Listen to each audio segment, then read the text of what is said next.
Pemirsa, kapal patroli TNI Angkatan Laut Lanal Tanjung Balai Asahan mengamankan satu kapal nelayan yang membawa pekerja migran Indonesia ilegal di perairan Asahan, Sumatera Utara dari Malaysia. Jadi jangan ada yang tertinggal. Oke. Setelah diberhentikan petugas dengan cepat menangkap nahkoda dan memeriksa seluruh penumpang kapal nelayan tersebut. Ada 20 orang pekerja migran Indonesia ilegal yang terdiri dari 18 pria dan 2 wanita. Para pekerja migran ilegal ini berasal dari berbagai daerah seperti Sumatera Utara, Aceh, Jawa Barat, Lampung hingga Jambi.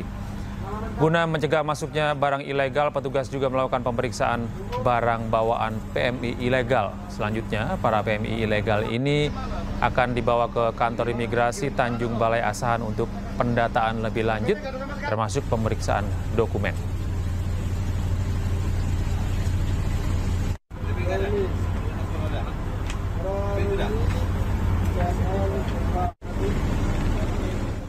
Penertiban aksi blokade jalan yang dilakukan sekelompok ormas di kawasan industri Delta Mas Cikarang, Kabupaten Bekasi, Jawa Barat berujung ricuh.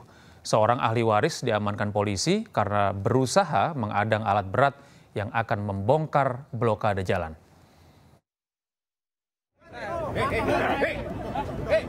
Jangan pakai kekerasan. Jangan. Seorang pria diduga ahli waris terlibat kericuhan dengan pihak keamanan kawasan industri Delta Mas Kabupaten Bekasi, Jawa Barat.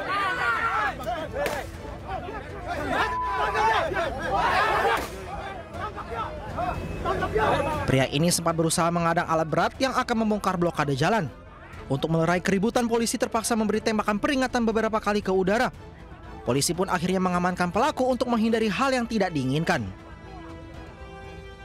Polisi menyebut kericuhan berawal saat petugas yang hendak membongkar blokade jalan tiba-tiba dihalang-halang oleh sekelompok ormas. Blokade jalan dilakukan lantaran ahli waris merasa keberatan adanya pembangunan di lahan yang dianggap masih bersengketa.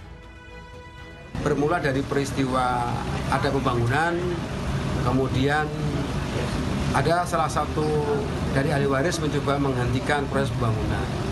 Tapi sudah kita amankan, sudah kita bawa ke kantor. Prinsipnya kita menangani perkara karena mereka saling lapor, ada berkaitan dengan penyerobotan tanah dan perbuatan tidak menyenangkan. Konflik berkepanjangan di kawasan industri Kota Delta Mas kini masih dalam proses penyelidikan Polres Metro Bekasi. Dari Kabupaten Bekasi, Jawa Barat, Ahmad Jauhari Lutfi, iNews melaporkan. Sementara itu, pemirsa, polisi menangkap 6 terduga pelaku aksi premanisme dan intimidasi terhadap purnawirawan Polri di area Pasar Induk, Kramat Jati. Sementara itu, buntut aksi premanisme yang meresahkan petugas membongkar posko ormas. Kamu mengataskan nama siapa? Siapa yang tahu? Kamu berada di sini mengatas sama siapa? Ini perintah gua Perintah siapa? Ini gua belnya. Ayo. Yuk. Salah satu terduga pelaku aksi premanisme dan intimidasi terhadap purnawirawan Polri adalah seorang pria berinisial PP. Ya, oke. Masih ingat nggak? Hah? Ya terus, yuk. Pelaku ditangkap di kontrakannya yang tak jauh dari Pasar Induk Kramat Jati, Jakarta Timur.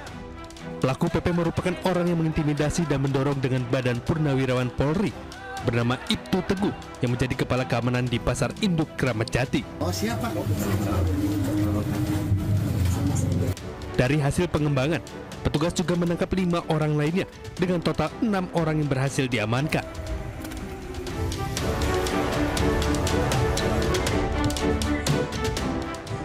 Sementara itu, posko ormas yang berasal dari BPKB Banten yang berada di area Pasar Induk Kramat Jati dibongkar petugas.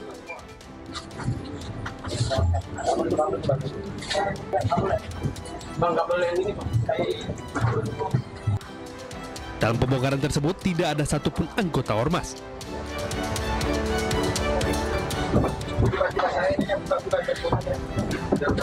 Pembongkaran ini dilakukan menyusulnya adanya kasus dugaan premanisme dan intimidasi yang dilakukan anggota ormas yang berada di area Pasar Induk Kramat Jati.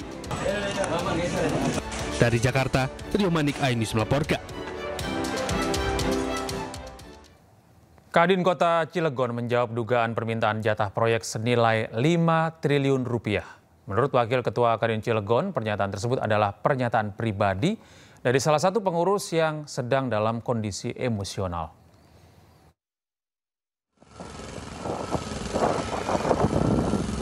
Kamar Dagang dan Industri atau Kadin Cilegon menjawab dugaan meminta jatah proyek 5 triliun rupiah tanpa tender di proyek strategis nasional Presiden Prabowo Subianto. Dari kegiatan Cengga, ini kan triliunan, sangat besar sekali. Kita langsung bagi porsinya aja. Wakil Ketua Umum 1 Kadin Cilegon, Isbatullah Ali Basja, mengungkapkan peristiwa itu terjadi akibat anggotanya terbawa emosi karena komunikasi tak berjalan efektif dan sempat terjadi adu mulut antara pengusaha. Terkait masalah dugaan minta jatah proyek 5 triliun tanpa tender itu bukan sikap resmi dari Kadin Kota Cilegon. Itu salah satu anggota dan pengurus kami yang memang mengucapkan itu, tapi itu tidak mewakili daripada organisasi. Itu hanya bentuk kekesalan, kekecewaan, salah satu pengurus. Sebelumnya, Gubernur Banten Andra Soni angkat suara terkait oknum pengusaha yang meminta jatah proyek di Cilegon, Banten. Andra menyayangkan hal tersebut karena akan mengganggu investasi. Kadin Kota Cilegon menghormati semua prosedur tender yang berlaku. Dirinya juga tidak membenarkan cara penyampaiannya dan akan menyikapi hal ini secara internal sesuai prosedur organisasi. Dari Cilegon, Banten, Iskandar Nasution, iNews melaporkan.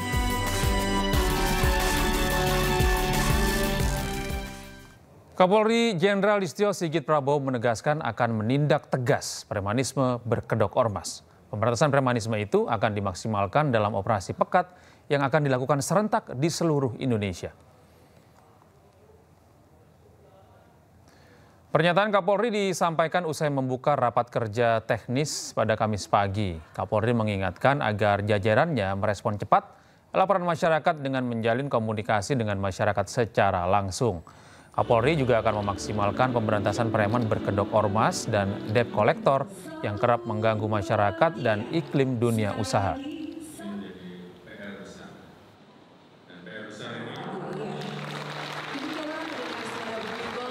Kita terus mendorong agar anggota semakin banyak hadir di tengah-tengah masyarakat, di tengah isu-isu yang kemudian memerlukan kehadiran Polri, antara lain seperti pemberantasan preman di wilayah-wilayah tertentu, wilayah industri, kemudian kasus-kasus lain yang mengganggu debt kolektor dan sebagainya. Kita beralih ke informasi lain pemirsa, manajer Arema FC Wibi Dwi Andrias tersandung kasus dugaan peredaran rokok ilegal. Bea Cukai menyebut Wibi sudah menjadi tersangka. Manajer Arema FC, Wibi Dwi Andrias, tersandung kasus dugaan peredaran rokok ilegal. Bea Cukai Malang membenarkan bahwa Wibi sudah ditetapkan sebagai tersangka. Namun, terkait kronologi penangkapan, pihak Bea Cukai menyebut kasus ini ditangani langsung oleh Bea Cukai Pusat. Penetapan tersangka pada Wibi bermula dari penindakan terhadap peredaran rokok ilegal pada 27 Februari lalu yang diduga berasal dari Pasuruan. Kemudian, kasus ini ditindaklanjuti oleh kantor pusat Bea Cukai. Saat ini, kasus ini sudah dalam proses penyidikan. Atas dedikasinya, kapan maupun penanganannya itu semua dari kantor pusat Bea Cukai ya. Setelah kami konfirmasi dari Humas kantor pusat Bea Cukai, saat ini kasusnya sedang dalam proses penyidikan. Tapi memang statusnya sudah menjadi statusnya gimana, Bu? Sudah ada penetapan tersangka.